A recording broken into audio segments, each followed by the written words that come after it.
హైదరాబాద్ జూబ్లీహిల్స్ నియోజకవర్గంలో ఉన్న ఒకే ఒక్క పెద్ద ఆట స్థలం ఇప్పుడు వివాదానికి కేంద్రంగా మారింది.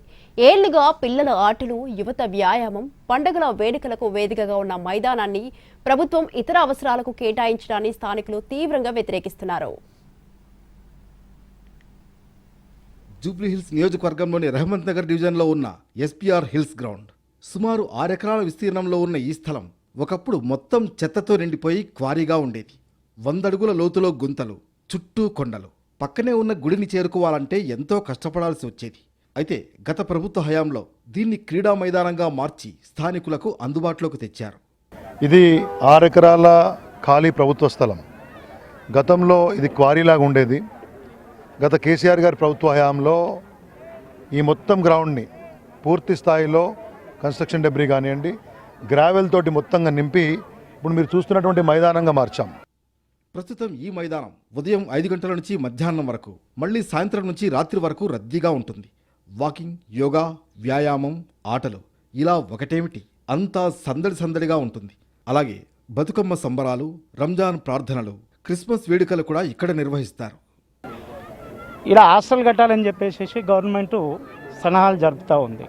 అంటే ఇక్కడ ఒక రవాణా సౌకర్యం లేదు. రానికే పొనికే 2 వీలర్లే ఇబ్బంది పడతారు. రోడ్డు సౌకర్యం లేదు, సరిగా ఇక్కడ మెట్రో సౌకర్యం లేదు, బస్సు సౌకర్యం లేదు. వాళ్ళని తెచ్చి ఇక్కడ హాస్టల్ కట్టాక వాళ్ళకి సౌకర్యం లేకుండా వాళ్ళు కూడా ఇబ్బంది పడతారు. వాళ్ళకే ఉపయోగపడే విధంగా ఇది గ్రౌండ్గానే ఉండాలని చెప్పేసి కోరుకుంటున్నాం. అయితే ఇప్పుడు ఇదే మైదానం వివాదానికి కారణమైంది. సుమారు 6 ఎకరాల ఈ స్థలాన్ని ప్రభుత్వం 2 భాగాలుగా విభజించి 3 ఎకరాలను మహిళా శిశు సంక్షేమ శాఖకు వర్కింగ్ ఉమెన్స్ హాస్టల్ నిర్మాణానికి, మిగిలిన 3 ఎకరాలను విద్యాశాఖకు కేటాయించినట్లు సమాచారం. ఇందులో భాగంగా హాస్టల్ నిర్మాణానికి పనులు కూడా ప్రారంభమయ్యాయి. ప్రభుత్వ నిర్ణయంపై స్థానికులు తీవ్రంగా అభ్యంతరం వ్యక్తం చేస్తున్నారు.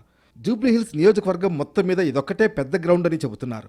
ప్రత్యేకంగా ఈ ప్రాంతంలో ఉన్న 30కి పైగా బస్తీలకు అందుబాటులో ఉన్న ఆట స్థలం ఇదొక్కటే. దాన్ని కూడా ప్రభుత్వం లాగేసుకుంటే ఎలా అని ప్రశ్నిస్తున్నారు. ఇక్కడ నిసెట్ గ్రౌండ్ ఉండేది, ఇది బౌండరీలు చేశారు, అది బౌండరీలు చేశారు. చిన్న సందులు ఏంటి మోడు కూడా ఆడుకునే స్థలాలు ఇక్కడ లేవు.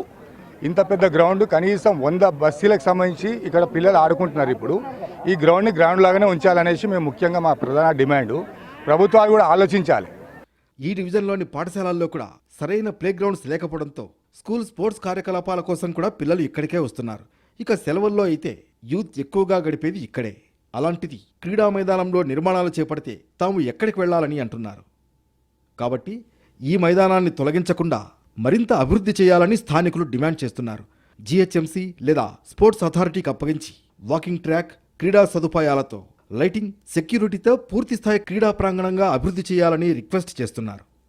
సిటీ మొత్తం కాంక్రీట్ జంగిల్గా మారుతున్న ఈ సమయంలో కొత్తగా ఫ్లైఓవర్ల కింద స్పోర్ట్స్ ఎరీనాలు నిర్మిస్తున్న ప్రభుత్వం ఇప్పటికే ఉన్న ఈ మైదానాన్ని ఎందుకు తొలగించాలనుకుంటున్నదో అర్థం కావడం లేదని అంటున్నారు స్థానికులు.